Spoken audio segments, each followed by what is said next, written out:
episode of What's for Dinner. It's Sunday night, and tonight we're going to use up that leftover meat mixture that I made when I made the stuffed cabbage on New Year's Day. So today is March the 4th. 7th. No, March the 4th. Really? It's the 4th. Oh yeah. Yeah. And What year? It's 2012. You sure? Ooh, I'm pretty sure. I took the meat out, I thawed it, and I have made some meatballs. We're gonna make porcupines for dinner. Quick and easy this way, because all I had to do was thaw out the meat and make it into meatballs. I saved you the trouble of watching me do that, because I'm pretty sure you can all figure out how to make some meatballs. So let's see what else goes into this. Here's my meatballs. I've got all the meat divided up and rolled.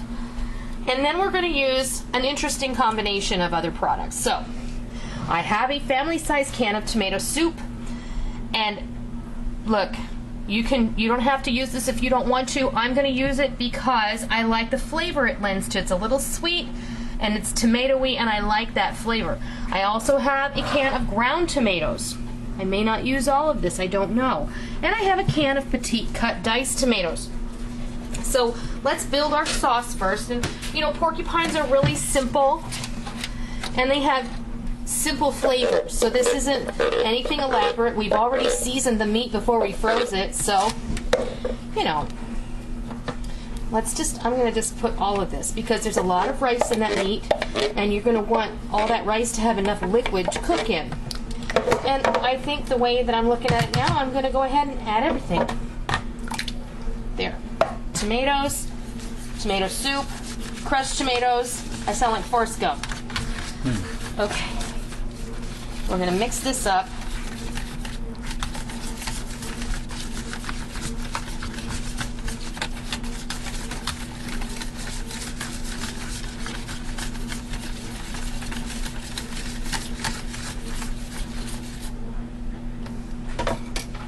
And then we're going to add our meatballs in here.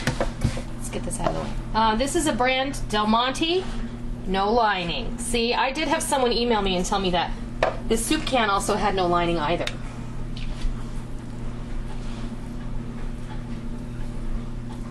And that's just my personal preference. You've heard me talk about that before.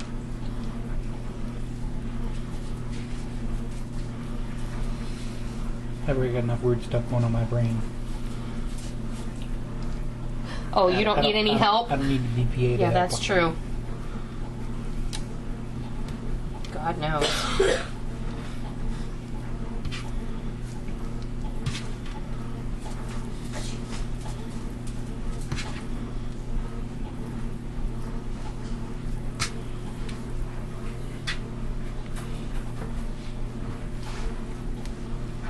And I'm just going to make these fit in here. And the truth of the matter is, this might even bake over a little. I don't know.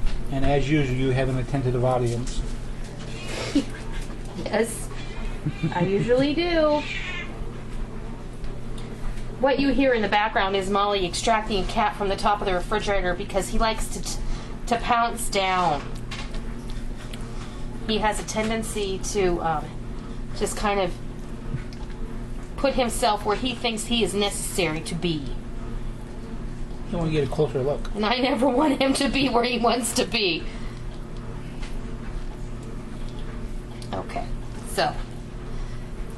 She is watching you like a hawk. Because she didn't the meat. But this has uncooked rice in it, sweetheart, so that's not so good for you. You can have it when it's cooked. All right.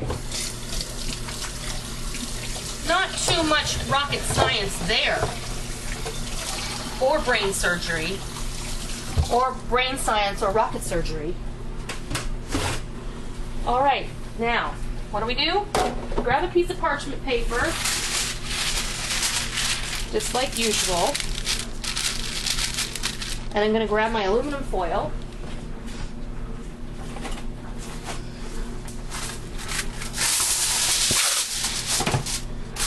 I have my oven preheated at 350 degrees. I have my little half baking sheet pan on here, and I'm just going to pop them right in the oven. Now, because I think these might boil over a little, I'm just gonna put a baking sheet below it. And I guess I could have put it on a larger baking sheet, but too late now. Yeah, well, I'm going to go ahead and leave those in the Whatever. oven for about an hour and a half. And then when I come back, we'll be ready to have supper. No fuss, no muss. We've already got tomatoes, we've got our meat, we've got our rice. Really, it's a one-pot dish. We're going to make some mashed potatoes to serve on this alongside because we like that. So, when we come back, we'll be ready to fix you a plate of delicious porcupines for dinner. All right, it baked for just a little over an hour and a half. I'd say maybe an hour and 40 minutes. And I pulled them out of the oven to give them a quick peek, and they were done. So they've been sitting on my stove for about a half an hour while I finished preparing the rest of dinner. I got the mashed potatoes done, and I'm not making a vegetable because this isn't a tomato-based sauce. I think that's probably good enough. If you want to make a vegetable to go on the side, absolutely feel free. So let's get you some mashed potatoes.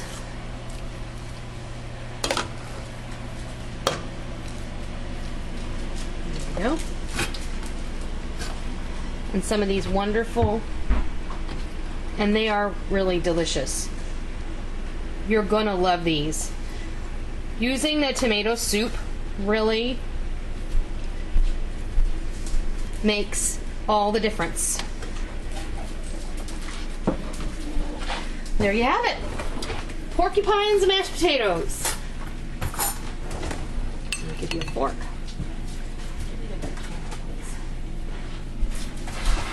So that was really a dish that we prepared essentially almost 2 months ago because we made the meat filling on New Year's Day and I put it in the freezer. I pulled it out and I thawed it today, rolled it into meatballs, and all we did was mix up that sauce and pop it in the oven. It really cooked while we did other things. So the only thing I really had to make was the mashed potatoes. So very little effort, very economical.